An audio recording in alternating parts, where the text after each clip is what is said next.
Thomas Young, scientist. Thomas Young, the 13th of June 1773 to the 10th of May 1829, was an English polymath. Young made notable scientific contributions to the fields of vision, light, solid mechanics, energy, physiology, language, musical harmony, and Egyptology. He made a number of original and insightful innovations in the decipherment of Egyptian hieroglyphs, specifically the Rosetta Stone, before Jean-François Champollion eventually expanded on his work. He was admired by, among others, William Herschel, Hermann von Helmholtz, James Clerk Maxwell, and Albert Einstein. Biography. Young belongs to a Quaker family of Milverton, Somerset, where he was born in 1773, the eldest of 10 children. At the age of 14 Young had learnt Greek and Latin, and was acquainted with French, Italian, Hebrew, German, Chaldean, Syriac, Samaritan, Arabic, Persian, Turkish and Amharic. Young began to study medicine in London in 1792, moved to Edinburgh in 1794, and a year later went to Göttingen, Lower Saxony, Germany, where he obtained the degree of Doctor of Physics in 1796. In 1797 he entered Emmanuel College, Cambridge. In the same year he inherited the estate of his granduncle, Richard Brocklesby, which made him financially independent, and in 1799 he established himself as a physician at 48 Welbeck Street, London, now recorded with a blue plaque. Young published many of his first academic articles anonymously, to protect his reputation as a physician. In 1801 Young was appointed Professor of Natural Philosophy, mainly physics, at the Royal Institution. In 2 years he delivered 91 lectures. In 1802, he was appointed Foreign Secretary of the Royal Society, of which he had been elected a Fellow in 1794. He resigned his professorship in 1803, fearing that its duties would interfere with his medical practice. His lectures were published in 1807 in the course of Lectures on Natural Philosophy, and contain a number of anticipations of later theories. In 1811 Young became physician to St. George's Hospital, and in 1814 he served on a committee appointed to consider the dangers involved in the general introduction of gas into London. In 1816 he was secretary of the commission charged with ascertaining the precise length of the seconds or seconds pendulum, the length of a pendulum whose period is exactly 2 seconds, and in 1818 he became secretary to the Board of Longitude and superintendent of the H.M. Nautical Almanac Office. A few years before his death he became interested in life insurance, and in 1827 he was chosen one of the 8 foreign associates of the French Academy of Sciences. In 1828, he was elected a foreign member of the Royal Swedish Academy of Sciences. Death, legacy, and reputation. Thomas Young died in London on the 10th of May 1829, and was buried in the cemetery of St. Giles Church in Farnborough, Kent, England. Westminster Abbey houses a white marble tablet in memory of Young bearing the epitaph by Hudson Gurney, "Sacred to the memory of Thomas Young, M.D., Fellow and Foreign Secretary of the Royal Society, member of the National Institute of France, a man alike eminent in almost every department of human learning. Patient of unintermitted labor, endowed with the faculty of intuitive perception, who, bringing an equal mastery to the most abstruse investigations of letters and of science, first established the undulatory theory of light, and first penetrated the obscurity which had veiled for ages the hieroglyphs of Egypt. Endeared to his friends by his domestic virtues, honored by the world for his unrivaled acquirements, he died in the hopes of the resurrection of the just, born at Milverton, in Somersetshire, June 13, 1773. Died in Park Square, London, May 10, 1829, in the 56th year of his age. Later scholars and scientists have praised Young's work, although they may know him only through achievements he made in their fields. His contemporary Sir John Herschel called him a truly original genius. Albert Einstein praised him in the 1931 foreword to an edition of Newton's Optics. Other admirers include physicist Lord Rayleigh and Nobel laureate Philip Anderson. Research. Wave theory of light. In Young's own judgment, of his many achievements the most important was to establish the wave theory of light.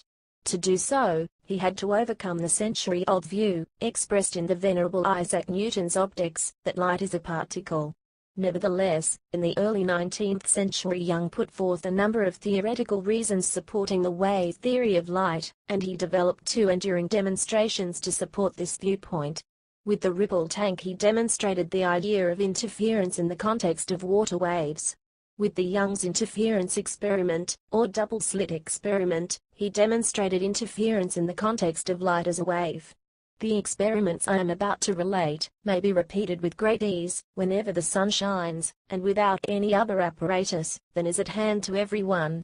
This is how Thomas Young, speaking on November 24, 1803, to the Royal Society of London, began his description of the historic experiment. His talk was published in the following year's Philosophical Transactions, and was destined to become a classic, still reprinted and read today.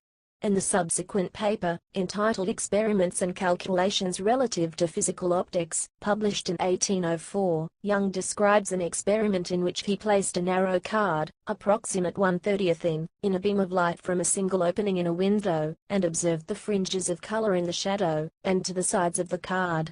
He observed that placing another card before or after the narrow strip so as to prevent light from the beam from striking one of its edges caused the fringes to disappear. This supported the contention that light is composed of waves. Young performed and analyzed a number of experiments, including interference of light from reflection off nearby pairs of micrometer grooves, from reflection off thin films of soap and oil, and from Newton's rings. He also performed two important diffraction experiments using fibers and long narrow strips. And his course of lectures on natural philosophy and the mechanical arts, 1807, he gives Grimaldi credit for first observing the fringes in the shadow of an object placed in a beam of light. Within 10 years, much of Young's work was reproduced, and then extended by Fresnel. Tony Rothman in Everything's Relative and Other Fables from Science and Technology argues that there is no clear evidence that Young actually did the two-slit experiment. See also Newton wave-particle duality. Young's modulus. Young described the characterization of elasticity that came to be known as Young's modulus, denoted as E, in 1807, and further described it in his course of lectures on natural philosophy and the mechanical arts. However, the first use of the concept of Young's modulus in experiments was by Giordano Riccati in 1782, predating Young by 25 years.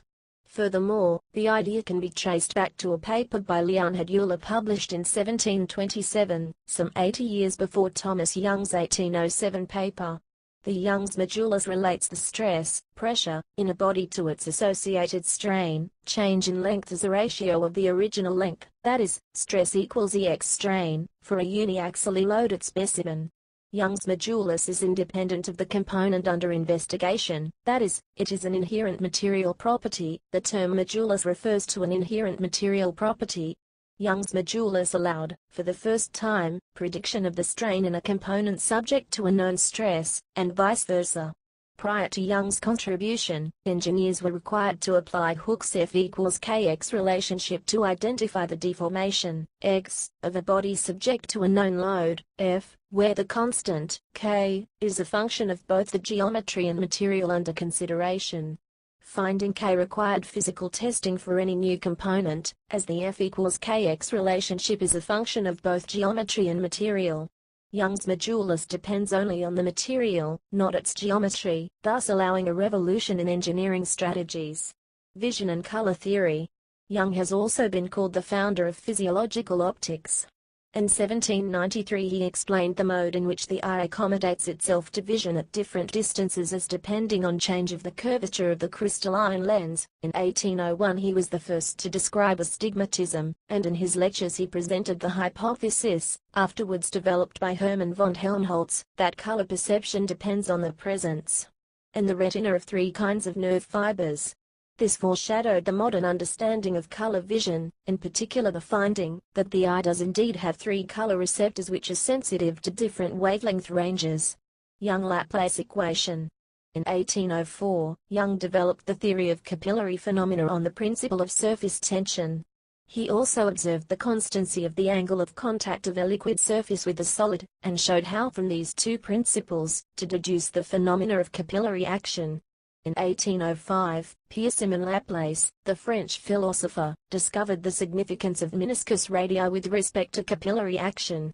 In 1830, Carl Friedrich Gauss, the German mathematician, unified the work of these two scientists to derive the Young Laplace equation, the formula that describes the capillary pressure difference sustained across the interface between two static fluids. Young was the first to define the term energy in the modern sense. Young's equation and Young-Dupré equation. For more details on this topic, see wetting. Young's equation describes the contact angle of a liquid drop on a plane solid surface as a function of the surface free energy, the interfacial free energy and the surface tension of the liquid. Young's equation was developed further some 60 years later by Dupré to account for thermodynamic effects, and this is known as the Young-Dupré equation. Medicine. In physiology, Young made an important contribution to hemodynamics in the Croonian lecture for 1808 on the functions of the heart and arteries, where he derived a formula for the wave speed of the pulse, and his medical writings included an introduction to medical literature, including a system of practical mesology, 1813, and a practical and historical treatise on consumptive diseases, 1815. Young devised a rule of thumb for determining a child's drug dosage. Young's rule states that the child dosage is equal to the adult dosage multiplied by the child's age in years, divided by the sum of 12 plus the child's age. Languages. In an appendix to his Göttingen dissertation, 1796, De corporis Hoffmanni viribus conservatricibus.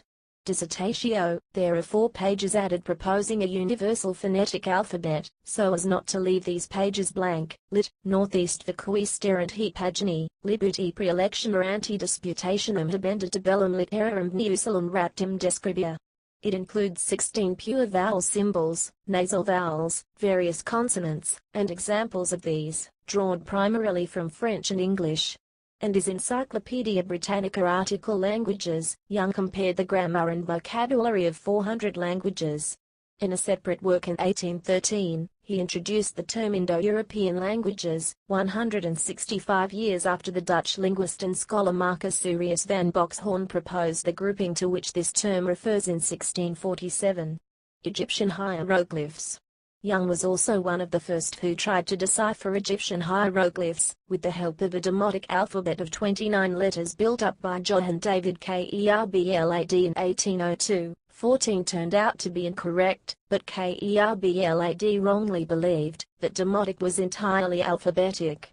Dr. Young, however, showed that neither the alphabet of a Kerblad, nor any modification of it which could be proposed, was applicable to any considerable part of the inchorial portion of the Rosetta inscription beyond the proper names.